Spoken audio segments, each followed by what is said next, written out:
सोचिए, एक देश जो कभी दुनिया का सबसे अमीर कंट्री था और आज वही देश दुनिया के सबसे गरीब और अनहेल्दी कंट्रीज में काउंट होता है।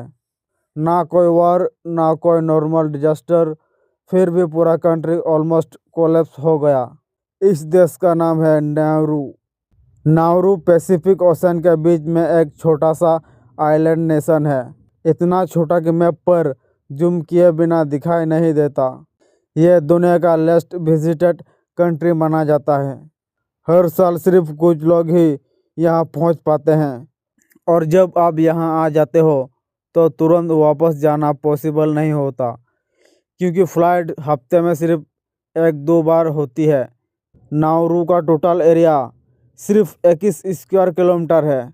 मतलब आप पूरे देश को 20 मिनट में कार से घूम सकते हो। यहाँ सिर्फ एक ही रोड है जो पूरी आइलैंड के अराउंड घूमती है। एयरपोर्ट भी इतना छोटा है कि प्लेन लैंड करते वक्त कार्स को रोड पर रुकना पड़ता है।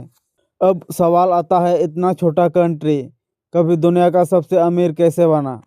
इसका जवाब है फॉस्फेट। नाउरू की ज़मीन में फॉस्फेट का भंडार था जो फर्टिलाइज़र बनने में यूज़ होता है। 1970 में नाउरू का पर कैपिटा इनकम अमेरिका से भी ज़्यादा था। सोचिए, लोगों को काम करने की ज़रूरत ही नहीं थी, ना tax, free education, free health care, free housing. लेकिन यहीं से प्रॉब्लम शुरू होती है। जब पैसा अचानक आता है और उसके साथ प्लानिंग और एजुकेशन नहीं होती तो डिजास्टर फिक्स होता है। लोगों ने फ्यूचर के बारे में सोचना ही बंद कर दिया। बस पैसा खर्च होता गया, लग्जरी कार्स, फॉरेन प्रॉपर्टीज, लेकिन कोई लॉन्ग टर्म प्लान नहीं।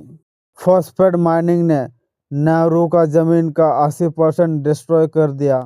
आज जमीन इतनी खराब हो चुकी है, ना फार्मिंग हो सकती है, ना नया घर बनाना। इसलिए नाउरू अपना ऑलमोस्ट 100% फूड इंपोर्ट करता है और यहीं से शुरू होता है नाउरू का सबसे बड़ा क्राइसिस।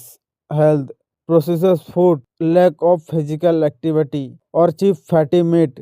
रिजल्ट, 90% से ज़्यादा लोग ओवरवेट, लगभग 45% population diabetes patient, cigarette consumption दुनिया में सबसे ज़्यादा। फ्रेश फ्रूट यहाँ लग्जरी बन चुके हैं। एक वाटरमेलन की कीमत 60 AUD तक जा सकती है।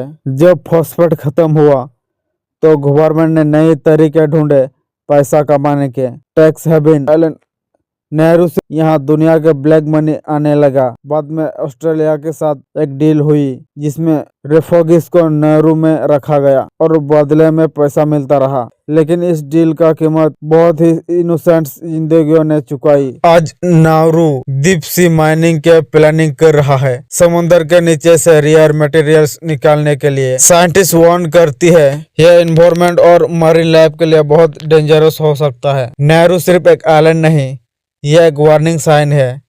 यह दिखाता है कि बिना प्लानिंग के आए हुए वेल्थ कैसे पूरी जनरेशन को बर्बाद कर सकती है। डेवलपमेंट का मतलब सिर्फ पैसा नहीं होता। विजन, एजुकेशन और सस्टेनेबिलिटी, यह 3 चीजें हो तभी फ्यूचर बनता है।